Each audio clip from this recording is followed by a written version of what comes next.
এই মুহূর্তের সবথেকে গুরুত্বপূর্ণ খবর। বৈশাখ মাসের অর্ধেক শেষ হয়ে গেলেও কালবৈশাখীর দেখা নেই রাজ্যে।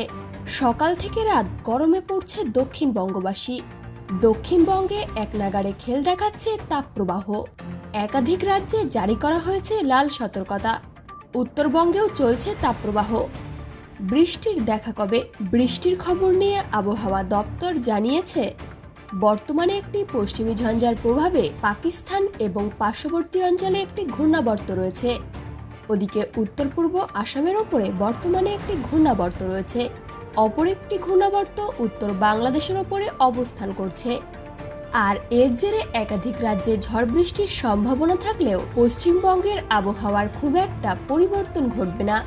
তবে আজ বৃষ্টির সম্ভাবনা রয়েছে রাজ্যের বেশ কয়েকটি জেলায়। আবহাওয়া দপ্তর জানিয়েছে, বঙ্গোপসাগরে বিপরীতমুখী ঘূর্ণাবর্ত তৈরি হচ্ছে না, আর তাই কালবৈশাখীর দেখাও মিলছে না। আগামী বৃহস্পতিবার পর্যন্ত দক্ষিণবঙ্গের কোনো জেলাতেই বৃষ্টির কোনো সম্ভাবনা নেই। শুকনো খটখটে থাকবে আবহাওয়া।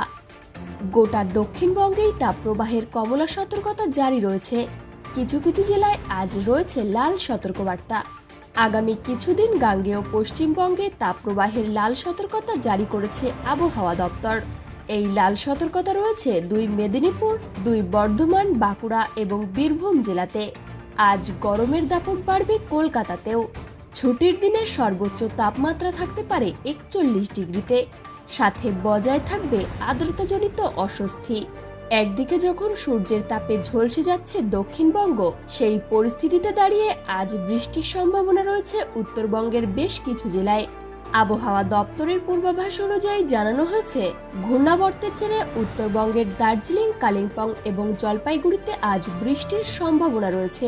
বজ্রবিদ্যুৎ সহ বৃষ্টির পাশাপাশি ঘন্টায় 30 থেকে 40 কিমি বেগে দমকা হাওয়া বইতে পারে। এছাড়াও উত্তরের বাকি জেলায় বৃষ্টির সম্ভাবনা নেই। গরম ও আর্দ্রতাজনিত অস্বস্তি বজায় থাকবে। উত্তরবঙ্গের উত্তর দিনাজপুর ও মালদাহে তাপপ্রবাহের সম্ভাবনা রয়েছে, আর যার কারণে সেখানে কমলা সতর্কতা জারি থাকছে।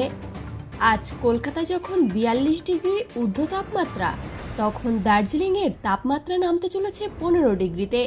সঙ্গে আবহাওয়ায় চমক দিয়ে বজ্রবিদ্যুৎ সহ বৃষ্টিও ঘটতে চলেছে দার্জিলিংয়ে। বেলা 11টা থেকে এই বজ্রবিদ্যুৎ সহ বৃষ্টি চলবে। বিকেল 5টা পর্যন্ত চলবে এই বৃষ্টি এবং তারপর আকাশ সম্পূর্ণ মেঘমুক্ত হয়ে যাবে।